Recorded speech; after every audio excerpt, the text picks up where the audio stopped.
ಇನ್ನು ಡಿ.ಕೆ ಸಂಪುಟ ಯಾವಾಗ ವಿಸ್ತರಣೆ ಆಗುತ್ತೆ, ನಮಗೆ ಏನು ಚಾನ್ಸ್ ಸಿಗುತ್ತೆ, ನಮಗೊಂದು ಚಾನ್ಸ್ ಸಿಕ್ಕರೆ ಸಾಕಪ್ಪ, ಹೀಗೆ ಆಕಾಂಕ್ಷಿಗಳು ಎದುರು ನೋಡ್ತಾ ಇರುವಂಥ ಸಂದರ್ಭ ಇದು. ಜಿಲ್ಲೆಯಲ್ಲೂ ಸಚಿವಾಕಾಂಕ್ಷಿಗಳ ಬೆಂಬಲಿಗರು ಪ್ರತಿಭಟನೆಗಳನ್ನು ನಡೆಸ್ತಾ ಇದ್ದಾರೆ. ನಮ್ಮ ನಾಯಕಗೊಂದು ಸಚಿವ ಸ್ಥಾನ ಕೊಡಿ, ಬಹಳ ಉದ್ಧಾರ ಮಾಡ್ತಾರೆ ಅಂತ ಒತ್ತಾಯಿಸ್ತಾ ಇದ್ದಾರೆ. ಈ ನಡುವೆ ಸಿಎಂ ಹಾಗೂ ಡಿ.ಸಿ.ಎಂ ದೆಹಲಿಯಲ್ಲಿ ಬೀಡು ಬಿಟ್ಟಿರುವಂಥದ್ದು ಕುತೂಹಲ ಕೆರಳಿಸ್ತಾ ಇದೆ. ಕೇರಳ ಹಾಗೆ ತಮಿಳುನಾಡು ಮಾದರಿಯಲ್ಲಿ ಸಂಪುಟ ವಿಸ್ತರಣೆಗೆ ಲೆಕ್ಕಾಚಾರ ನಡೀತಾ ಇದೆಯಂತೆ. ಏನದು ಕೇರಳ ಹಾಗೆ ತಮಿಳುನಾಡು ಮಾದರಿ? ಬನ್ನಿ ರಿಪೋರ್ಟಲ್ಲಿ ನೋಡ್ಕೊಂಬೋಣ.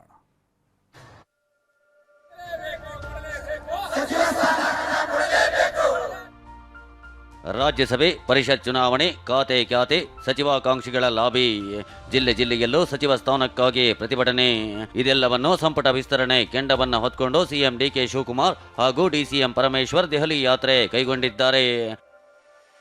ಕೇರಳ ತಮಿಳುನಾಡು ಮಾದರಿ ಯುವ ಮುಖಗಳಿಗೆ ಮಣೆ, 3 ರಿಂದ 4 ಹೊಸ ಶಾಸಕರಿಗೆ ಡಿ.ಕೆ ಸಂಪುಟದಲ್ಲಿ ಮಂತ್ರಿಗಿರಿ, ಕೆಲ ಸಚಿವರ ಖಾತೆ ನಡುವೆ ಸಚಿವ ಸಂಪುಟ ವಿಸ್ತರಣೆಯ ಸರ್ಕಸ್ ಜೋರಾಗಿ ನಡೆಯುತ್ತಿದೆ. ಸಂಪುಟ ವಿಸ್ತರಣೆ ಚರ್ಚೆ ಮಾಡಲು ಸಿಎಂ ಡಿ.ಕೆ ಶಿವಕುಮಾರ್, ಡಿ.ಸಿ.ಎಂ ಪರಮೇಶ್ವರ್ ದೆಹಲಿ ಪ್ರವಾಸ ಕೈಗೊಂಡಿದ್ದಾರೆ. ಸದ್ಯ ಡಿ.ಕೆ ಸಂಪುಟದಲ್ಲಿ ಇರೋರೆಲ್ಲ ಮೋಸ್ಟ್ ಸೀನಿಯರ್ಗಳೇ. ಹೀಗಾಗಿ 2ನೇ ಹಂತದಲ್ಲಿ ಸಂಪುಟ ವಿಸ್ತರಣೆ ವೇಳೆ ಹೊಸ ಮುಖಗಳಿಗೆ ಮಣೆ ಹಾಕಲು ಪ್ಲಾನ್ ಮಾಡ್ತಿದ್ದಾರೆ ಎನ್ನಲಾಗ್ತಿದೆ.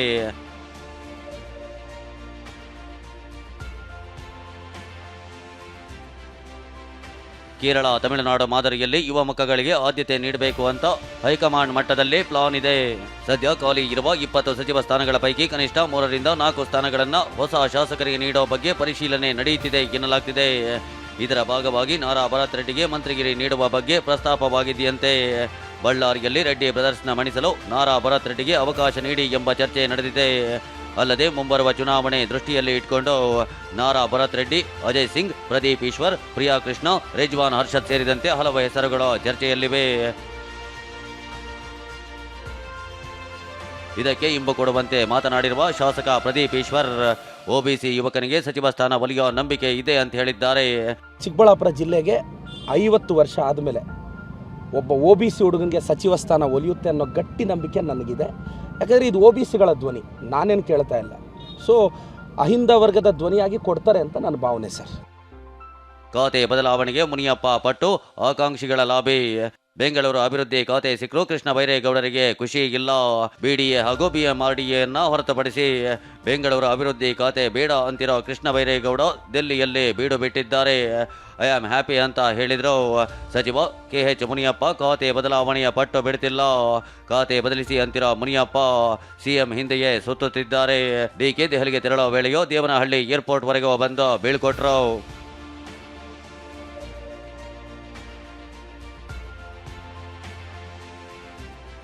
ಮಗದೊಂದು ಕಡೆ ದೆಹಲಿ ವಿಶೇಷ ಪ್ರತಿನಿಧಿಯಾಗಿ ಟಿ.ಬಿ. ಜಯಚಂದ್ರ ಮುಂದುವರಿಕೆ ಆದೇಶ ಹಿನ್ನೆಲೆಯಲ್ಲಿ ಟಿ.ಬಿ. ಜಯಚಂದ್ರ ಕೂಡ ಅಸಮಾಧಾನಗೊಂಡಿದ್ದಾರಂತೆ.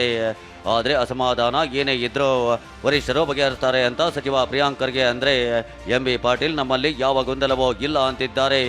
ಏನಿದ್ರು ವರಿಷ್ಠರು ಕುತ್ಕೊಂಡು ತೀರ್ಮಾನ ಮಾಡ್ತಾರೆ. ಎಲ್ಲರಿಗೂ ಸಮಾಧಾನ ಮಾಡೋದು ದೇವ್ರ ಕಡೆಯಿಂದನೇ ಆಗಲ್ಲ ಅಂದರೆ ನಮ್ಮ ಕಡೆಯಿಂದನೇ ಆಗ್ತದೆ. ಆಮೇಲೆ ಅಂಥದ್ದು ಯಾವುದೂ ಗೊಂದಲ ಇಲ್ಲ. ರಾಮಲಿಂಗಾರೆಡ್ಡಿ ಸಾಹೇಬರು ಭಾಳ ಸ್ಪಷ್ಟವಾದ ಸ್ಟೇಟ್ಮೆಂಟ್ ಕೊಟ್ಟಿದ್ದಾರೆ. ಮುನಿಯಪ್ಪ ಸಾಹೇಬರು ಸ್ಟೇಟ್ಮೆಂಟ್ ಕೊಟ್ಟಿದ್ದಾರೆ. ಕೃಷ್ಣ ಅವರು ಬೇರೆ ಯಾವುದೋ ಕೆಲಸಕ್ಕೆ ಹೋಗಿದ್ದಾರೆ ಅಂತ ನನ್ನ ಮಾಹಿತಿ ಇದೆ. ಅದೇನೇ ಇದ್ರೂ ಕೂಡ CM ಹತ್ರ ಮಾತಾಡ್ತಾರೆ. ಅದರಲ್ಲಿ ಏನಿದೆ ಅದನ್ನು ಪಕ್ಷ ಬಗೆಹರಿಸ್ತದೆ ಅಂಥದ್ದು ಯಾವುದೂ ಇದ್ರೂ ಕೂಡ ಅವ್ರು ಏನಾದ್ರು ಹೇಳಿದಾರಾ? ಕೃಷ್ಣ ಬೈರೇಗೌಡರು ಯಾವುದೂ ಇಲ್ಲ, ಪಕ್ಷ ಎಲ್ಲವನ್ನು ಬಗೆಹರಿಸ್ತಾರೆ. ರಾಮಲಿಂಗಾರೆಡ್ಡಿ ಅವ್ರದ್ದು ಹಾಗೆ ಮಾಡಿದ್ರಿ, ಬಗೆಹರಿತಲ್ಲ ಈಗ. ಇನ್ನು ಮೊದಲ ಪಟ್ಟಿಯಲ್ಲಿ ಜಮೀರ್ಗೆ ಸಚಿವ ಸ್ಥಾನ ಮಿಸ್ ಆಗಿರೋದಕ್ಕೆ ರಾಜ್ಯಾದ್ಯಂತ ಪ್ರತಿಭಟನೆಗಳು ನಡೆಯುತ್ತಿವೆ. ಇಂದು ಕೂಡ ಬಾಗಲಕೋಟೆ, ಹಾಸನದಲ್ಲಿ ಜಮೀರ್ಗೆ ಸಚಿವ ಸ್ಥಾನ ಕೊಡಬೇಕು ಅಂತ ಬೆಂಬಲಿಗರು ಪ್ರೊಟೆಸ್ಟ್ ಮಾಡಿದ್ರು. 100 ಮಂದಿ ಅಲ್ಪಸಂಖ್ಯಾತ ಮುಖಂಡರು ಜಮೀರ್ಗೆ ಜೈಕಾರ ಕೂಗಿದ್ರು.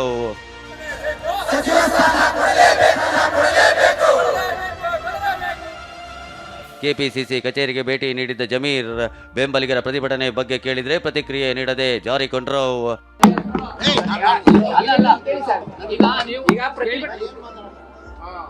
ಈಗ ನೀವು ಸಚಿವರಾಗಬೇಕು ಅಂತೇಳಿ ಡಿಮ್ಯಾಂಡ್ ಇದೆ ಸರ್. ರಾಜ್ಯಾದ್ಯಂತ ಪ್ರತಿಭಟನೆ ಆಗ್ತಾ ಇದೆ. ಆತ ಗದಗ್ನಲ್ಲಿ GS ಪಾಟೀಲ್ ಬೆಂಬಲಿಗರಂತೂ ರೊಚ್ಚಿಗೆದ್ದಿದ್ದಾರೆ. ಮೊನ್ನೆ ತಮ್ಮ ನಾಯಕನಿಗೆ ಸಚಿವ ಸ್ಥಾನ ನೀಡುವಂತೆ ಉರುಳು ಸೇವೆ ಮಾಡಿದ್ರು. ಇವತ್ತು ಪಂಡಿತ್ ಪುಟ್ಟರಾಜ ಗವಾಯಿಗಳ ಗದ್ದುಗೆಗೆ ವಿಶೇಷ ಪೂಜೆ ಸಲ್ಲಿಸಿದ್ರು.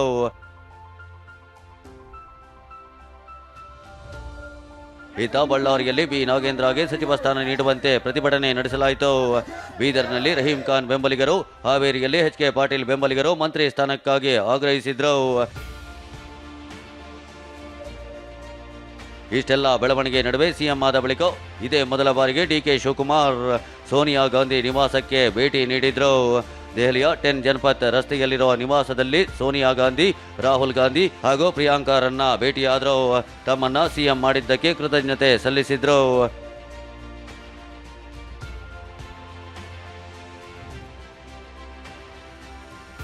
ಸಿಎಂ, ಡಿಸಿಎಂ ಇವತ್ತು ರಾತ್ರಿ ದೆಹಲಿಯಲ್ಲಿ ವಾಸ್ತವ್ಯ ಹೂಡಲಿದ್ದಾರೆ. ಸಂಪುಟ ವಿಸ್ತರಣೆ ಬಗ್ಗೆ ಅದ್ಯಾವ ನಿರ್ಧಾರ ಕೈಗೊಳ್ತಾರೆ ಅನ್ನೋ ಟೆನ್ಷನ್ ಆಕಾಂಕ್ಷಿಗಳನ್ನ ಕಾಡ್ತಾ ಇದೆ. Bureau report, TV9.